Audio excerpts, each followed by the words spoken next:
जय हिंद दोस्तों, मैं मनीष यादव एक बार फिर से आप सभी का स्वागत करता हूं आपके अपने YouTube channel Rohtas defence academy Sasaram में। जैसा कि आप सभी को पता है कि 25 फरवरी को बिहार एसआई मेंस का पेपर था और उम्मीद है कि आप लोगों का जो पेपर है वो बहुत ही अच्छा गया होगा। ठीक है। और आज का जो मेरा टॉपिक है वो ये है कि फिजिकल कैसे करें, फिजिकल में क्या क्या गलती जो है नहीं करना चाहिए, जो बहुत सारे कैंडिडेट कर बैठते हैं और जिसकी वजह से वो फिजिकल में बाहर हो जाते हैं। बहुत प्रकार का आपको देखने को मिलता होगा कि दर्द हो जाता है, ये हो जाता है, आखिर ऐसा क्यों हो जाता है, ये चीज़ आपको समझना पड़ेगा। तो इसी टॉपिक के ऊपर बात करेंगे कि आपको फिजिकल जो है किस तरीके से करना चाहिए और फिजिकल कैसे करना चाहिए और क्या क्या नहीं करना चाहिए। इसी टॉपिक के ऊपर बात करेंगे और ये जो सेशन है आपके लिए बहुत इंपॉर्टेंट हो सकता है, इम्पॉर्टेंट हो नहीं सकता है, इम्पॉर्टेंट है। तो मैं कहूँगा इस सेशन को आप लास्ट तक जरूर देखिए, आपको बहुत बेनिफिट मिलेगा। और इस वीडियो को सभी ग्रुप में शेयर जरूर कीजिएगा, जो भी बिहार एसआई का ग्रुप है उसमें शेयर जरूर कीजिएगा। ठीक है। आप सभी को पता है कि आपका जो पेपर था, जिस पेपर के लिए आपने डेडिकेशन, मोटिवेशन और जी जान लगा दिया था, ठीक है, उसमें उसका 50% मान के चलिए कि आपने कर लिया है। और जो 50% जो है वो आपका फिजिकल है। ठीक है। तो फिजिकल एक बहुत अहम रोल है आपके लिए। ठीक है, बहुत ही अहम रोल बोलूँगा फिजिकल में, क्योंकि बहुत लोग जो हैं फिजिकल में ही बाहर हो जाते हैं। कुछ लोग हार जाते हैं, कुछ लोग निराश हो जाते हैं और कुछ लोग तो गलत ट्रेनिंग की वजह से फंस जाते हैं बीच में ही। तो इन्हीं सारी चीज़ों के ऊपर मैं बात करूंगा। हो सकता है थोड़ा वीडियो लॉन्ग हो जाए, लेकिन मैं चाहूँगा कि निपटाऊं। हालांकि अभी रात्रि के 9 बज रहे हैं और मैं वाइट बोर्ड पे थोड़ा विजिबल नहीं आने की वजह से मैं इस तरीके से वीडियो बना रहा हूं। और मैं कोशिश करूंगा कि यहीं पे आपको पूरी अच्छी तरीके से क्लियर कट कर दूं। ठीक है। और यूट्यूब के माध्यम से मैं जितना भी बिहार एसआई के जितना भी कैंडिडेट हैं, यूट्यूब के माध्यम से जो भी हेल्प हो, जो भी बन सकता है, मैं आपके लिए वो करूँगा। ठीक है। तो देखिए, सबसे पहले तो मैं बात करूंगा कि बहुत लोगों ने जो है पीटी के बाद ही अपना प्रिपरेशन स्टार्ट कर दिया था फिजिकल का। पीटी होने के बाद ही फिजिकल का प्रिपरेशन स्टार्ट कर दिया था। और ये कोई गलत चीज़ भी नहीं था, क्योंकि कुछ लोग जो होते हैं वो काफ़ी हेवी वेट में होते हैं। तो आप सभी को पता है कि जिस दिन मेंस होता है, मेंस से 1 से 1.25 महीने का टाइम मिलता है आपको फिजिकल के लिए। तो इस कंडीशन में बहुत लोग जो हैं वो, उनको पता है आज से नहीं, एक बार दो बार नहीं, 3 बार से वो आउट होते जा रहे हैं। तो उनको पता है कि मेरा कमी कहाँ पे है। तो ये कोई गलत चीज़ नहीं है कि आप पीटी होने के बाद से ही फिजिकल में लगे थे, तो ये कोई गलत चीज़ नहीं था। ठीक है। लेकिन कुछ लोग जो हैं अभी तक फिजिकल में नहीं लगे हुए थे। ठीक है। कुछ लोग तो बीच में लगे हैं, जैसे मेंस से पहले भी लगे थे। कुछ लोग मेंस का इंतजार कर रहे थे कि मेंस मेरा निकल जाएगा, उसके बाद हम जो है फिजिकल में लग जाएंगे। तो वो समय जो है आपका आ चुका है। ठीक है। आप अब रिजल्ट का वेट नहीं करेंगे। आपका जो स्कोरिंग है उसको मिला करके आपको ग्राउंड में आने की ज़रूरत है। आज और कल में आपको ग्राउंड जो है पकड़ लेना चाहिए फिजिकल के लिए। ठीक है। क्योंकि आप जो अब सोच रहे हैं कि मेरा रिजल्ट आएगा और रिजल्ट आने के बाद से आप सोच रहे हैं, तो उस समय में आपको ज़्यादा टाइम नहीं देगा। अभी आपके पास 1 से 1.25 महीने का मान के चलिए टाइम है। तो जितने लोग भी बिहार एसआई का मेंस दिए हैं उनको ग्राउंड में जाने की ज़रूरत है। आज और कल में उनको ग्राउंड पकड़ लेना चाहिए। ठीक है, ये रहा बात। अब बात करेंगे हम, बहुत लोग जो ऐसे थे जो, देखिए, सबसे पहले हम बात करेंगे सूज के ऊपर। बहुत लोगों का कहना था कि जब हम मेंस दे लेंगे, जब मेरा मेंस हो जाएगा और मेंस अच्छा खासा चला जाएगा मेरा, तब जा कर के हम सूज लेंगे। अच्छा, देखिए, आपको ट्रेनिंग के लिए एक अच्छा सूज लेना बहुत ही ज़रूरी है।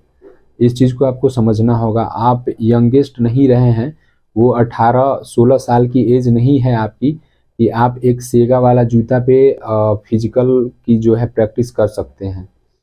ये मैं अपना अनुभव बता रहा हूँ, ठीक है। बाकी मर्जी आपको जो करना है कीजिए, ठीक है।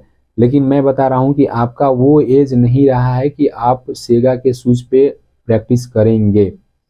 तो बहुत लोगों का ये कहना था कि अगर मेरा एग्जाम अच्छा चला जाता है तो हम शूज ले लेंगे, चेंज कर लेंगे, ठीक है।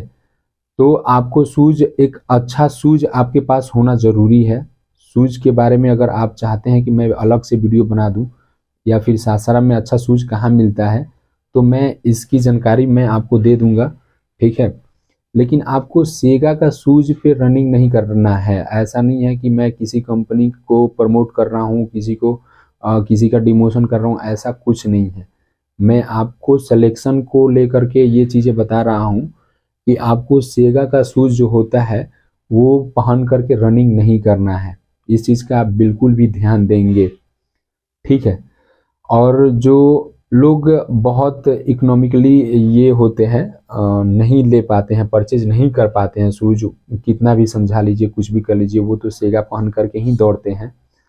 तो उनके लिए मैं एक रास्ता बता देता हूँ। जैसे आप मोची के दुकान पे जाते हैं, तो जो शूज के अंदर में जो सुताला होता है, वो वहाँ से जो गद्देदार टाइप का होता है, थोड़ा सा मोटा होता है, आप उसको परचेज करके और यूज कर सकते हैं। ऐसा कर सकते हैं, जो सेगा का अलावा और कोई जूता नहीं कीन सकते हैं। मतलब उनके पास मतलब वही आखिरी उपाय है, और मतलब कुछ नहीं कर पाते हैं, तो उनके लिए ये रास्ता मैं बता रहा हूँ। बाकी लोग कंजूसी नहीं करेंगे। जूता आपके लिए नीड है, क्योंकि आपको पैर से ही भागना है, पैर से ही हाई जंप लॉन्ग जंप करना है। तो आपका जब तक पैर सेफ्टी नहीं रहेगा, आप कुछ भी नहीं कर पाएंगे। इस चीज़ का आपको ध्यान देना होगा। तो जो लोग नहीं कर पाते हैं सेगा के अलावा कोई और जूता परचेज, तो उनको ये रास्ता मैंने बता दिया। उसके साथ साथ आप सॉक्स यूज करें, सॉक्स यूज कर सकते हैं। एक नहीं दो सॉक्स यूज कर सकते हैं, कोई दिक्कत नहीं है, ठीक है। एक नहीं दो सॉक्स यूज कर सकते हैं उसके साथ में। और जो लोग परचेज कर सकते हैं डेफिनेटली कीजिए आप शूज परचेज, ठीक है। उसके बाद जो स्पोर्ट्स का जो किट आता है, जो लोअर टी शर्ट, ये सब आपके पास होना चाहिए। एक शॉर्ट्स होना चाहिए जिसमें आपको रनिंग करने में इजी पड़े, हाई जंप करने में इजी पड़े, लॉन्ग जंप करने में इजी पड़े, ठीक है। क्योंकि आप फुल लोअर पहन करके आप जो है ये सारी एक्टिविटी नहीं कर सकते हैं, ठीक है। उसके बाद जो आपके पास होता है वो नहीं होता है। क्या नहीं होता है आपके पास?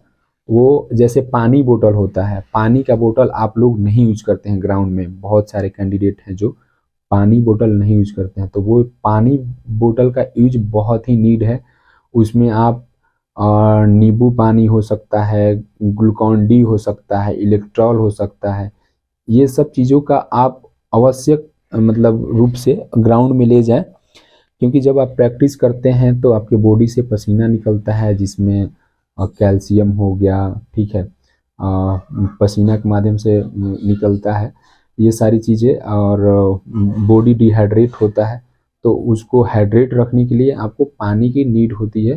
तो आपको ये चीज़ समझना पड़ेगा कि ट्रेनिंग के दौरान आपके पास बोतल और एक जो है प्लेन वाटर, और एक जो है एनर्जी ड्रिंक होना चाहिए आपके पास, ठीक है।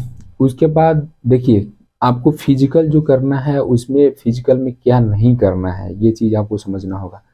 जैसे आप फिजिकल करते हैं तो स्टार्टिंग टाइम में ही, जैसे आज या कल में आप दौड़ना शुरू करते हैं तो आपका फर्स्ट डे ही है, और आप हार्ड सरफेस पे दौड़ना शुरू कर देते हैं।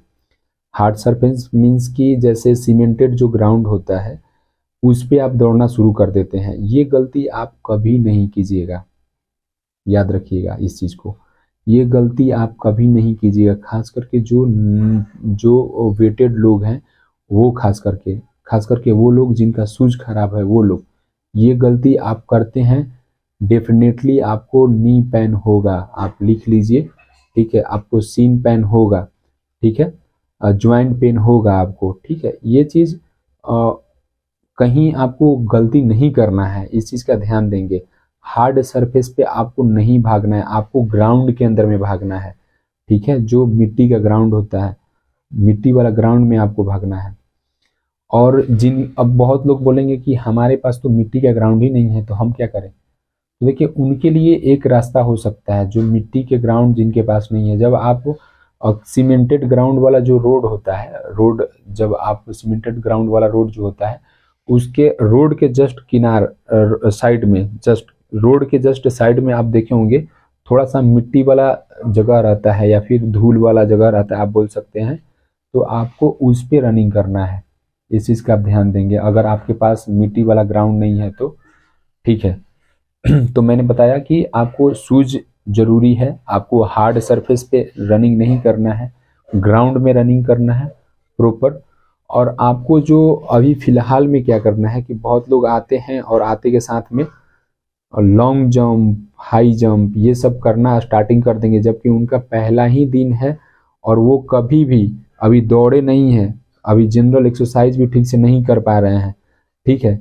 और वो लोग क्या करना शुरू कर दिए, एडवांस एक्टिविटी में इंटर कर गए, तो उनको डेफिनेटली पेन होगा ही होगा, इस चीज़ का आप ध्यान देंगे, उनको इंजरी होगा ही होगा, ठीक है।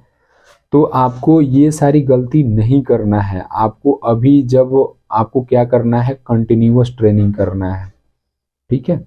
कंटिन्यूअस ट्रेनिंग करना है, स्पीड नहीं होना चाहिए, एक लॉन्ग टाइम का जो है आपका शेड्यूल होना चाहिए, लॉन्ग ड्यूरेशन का एक शेड्यूल होना चाहिए, लंबे टाइम का एक आपकी जो दौड़ है वो होनी चाहिए, ठीक है। इसमें बिल्कुल भी स्पीड नहीं होनी चाहिए, लो इंटेंसिटी पे आप इसमें जो है अपना रनिंग कीजिए एक लॉन्ग टाइम के लिए, इसको कम से कम 10 से 15 दिन तक के लिए, ठीक है। उसके बाद देखिए आपको कैसे क्या करना है, ये चीज़ तो मैं बताया, लेकिन कैसे क्या करना है, जब भी आप ग्राउंड में जाते हैं, जब भी आप ग्राउंड में जाते हैं, चाहे वो इवनिंग का टाइम है या फिर मॉर्निंग का टाइम है, जब आप ग्राउंड में इंटर कर गए तो आपको सबसे पहले फर्स्ट ऑफ ऑल क्या करना है, स्ट्रेचिंग करना है। लाइट स्ट्रेचिंग करने के बाद, ये चीज़ मैंने लाइव में भी बताया था और अभी भी बता रहा हूँ, आपको लाइट स्ट्रेचिंग करना है। लाइट स्ट्रेचिंग करने के बाद वार्म अप करना है, बॉडी को वार्म अप करना है, और वार्म अप करने के बाद आपको मेन ट्रेनिंग में, आपका जो मेन जो शेड्यूल है उसमें इंटर करना है। उसके बाद आपको कूल डाउन करना है, कूल डाउन करने के बाद आपको स्ट्रेचिंग करना है, ठीक है। तो देखिए, मैं बताऊंगा आपको कि जो वार्म अप है, वार्म अप के बाद आप क्या ट्रेनिंग करना है आपको। वार्म अप के बाद आपको एक ही ट्रेनिंग करना है, वो ये करना है कि आपको लॉन्ग रनिंग का प्रैक्टिस करना है। अभी फिलहाल में आपको एंडोरेंस बनाना है अभी, ठीक है। कंटिन्यूअस ट्रेनिंग कीजिए, जिसमें आप धीरे धीरे धीरे धीरे धीरे धीरे स्टार्ट करके स्लो इंटेंसिटी जो स्पीड है करके आप धीरे धीरे धीरे धीरे धीरे धीरे धीरे धीरे स्टार्ट कीजिए। जो लोग अभी स्टार्ट करने वाले हैं उनके लिए मैं बता रहा हूँ। उसके बाद अपना कूल डाउन करते हैं, और कूल डाउन करने के बाद अपना स्ट्रेचिंग करते हैं।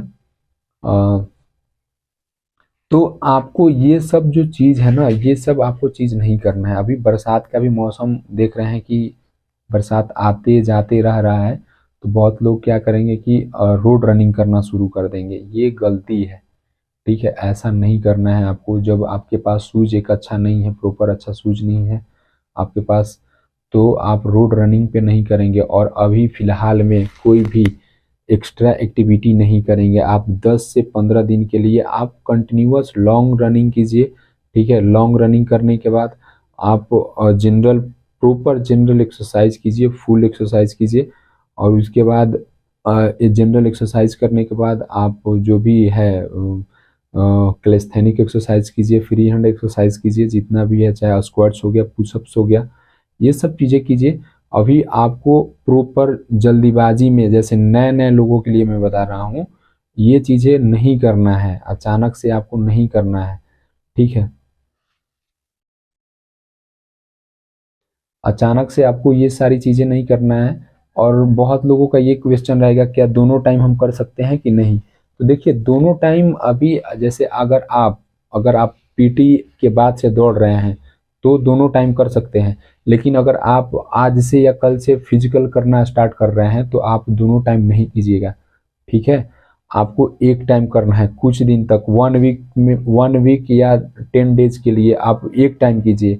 उसके बाद आप दोनों टाइम कीजिएगा, ठीक है। एक ही टाइम प्रैक्टिस कीजिए, मेरा बात मानिए आप ऐसा, क्योंकि आप दोनों टाइम करेंगे तो दोनों टाइम आपको बहुत आपके बॉडी के ऊपर लोड आएगा, ठीक है, जो इंजरी का चांसेस बढ़ जाएगा। ओवरलोड ट्रेनिंग करेंगे तो इंजरी का चांसेस बन जाएगा, ठीक है। एक टाइम में आप क्या कर सकते हैं, ट्रेनिंग कर सकते हैं, और एक टाइम में आप फैट लॉस के लिए जो भी है एक्सरसाइज वगैरह वगैरह कर सकते हैं। सिर्फ एक वार्म अप और एक्सरसाइज, कोई एक्टिविटी नहीं। उसके बाद जैसे ही आपका डे कंप्लीट होता है तो 10 डेज हो जाता है, तो आप फिर धीरे धीरे धीरे धीरे धीरे धीरे इवनिंग वाला टाइम में भी स्टार्ट कर सकते हैं, ठीक है।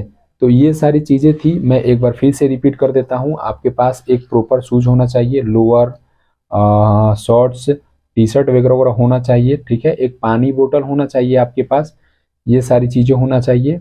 और आपको हार्ड सरफेस को एवॉइड करना है, हार्ड सरफेस पे आपको रनिंग बिल्कुल भी नहीं करना है, ठीक है। ग्राउंड में आपको रनिंग करना है, जिनको ग्राउंड नहीं मिलता है रोड के किनारे जो होता है वहाँ पे रनिंग करना है, और अच्छा लैंडिंग लेना है, ठीक है। ऐसा नहीं है कि आप जाते हैं, आपको अभी स्लोली स्लोली रनिंग करना है, कंटिन्यूस रनिंग करना है, लॉन्ग टाइम के लिए करना है। ऐसा नहीं है कि आप गए स्प्रिंट टू स्प्रिंट मारना शुरू कर दिए और हाई जंप लॉन्ग जंप पहले दिन करना शुरू कर दिए, डेफिनेटली आपको इंजरी आएगा, मसल्स खिंच जाएगा, फिर आप बोलेंगे कि मेरे से नहीं हुआ। तो गलती आप ही की रहती है, आप चीज़ों को जानते नहीं हैं और कर बैठते हैं गलती, और आपको फिर भुगतना पड़ता है। ये चीज़ हो गया। और सबसे बड़ा जो चीज़ है, मैंने बताया कि आपको ट्रेनिंग कैसे करना है, याद रखिएगा। लाइट स्ट्रेचिंग उसमें होना चाहिए, उसके बाद आपका वार्म अप होना चाहिए, उसके बाद आपका मेन वर्कआउट होना चाहिए, कूल डाउन होना चाहिए, और फिर स्ट्रेचिंग होना चाहिए। अगर आप इतना नहीं करते हैं तो फिर आप इंजरी के लिए तैयार रहिएगा, ठीक है। आप वो पेन के लिए तैयार रहिएगा, और फिर क्या ही बोले हम, ठीक है। तो इन सब चीज़ों को आपको फॉलो करना है, ताकि मैं चाहता हूँ कि एक अच्छा ट्रेनिंग कीजिए आप, और आप जो है यहाँ से सिलेक्शन ले करके और निकलिए। बाकी आपको किसी को भी कोई क्वेश्चन है, कुछ भी है, तो आप मैसेज कर सकते हैं, कमेंट कर सकते हैं, और हमसे पूछ सकते हैं, ठीक है। और जो भी दरोगा कैंडिडेट हैं उनको मैं ये चीज़ बता देना चाहता हूँ कि इस चैनल को सब्सक्राइब करिए। मैं कंटिन्यूसली इस पे आपके लिए वीडियो लाते रहूँगा, एक सही और सिस्टमेटिक ढंग से बना करके, ताकि आपको हेल्प मिल सके। फिर मिलेंगे नेक्स्ट वीडियो में, तब तक के लिए जय हिंद।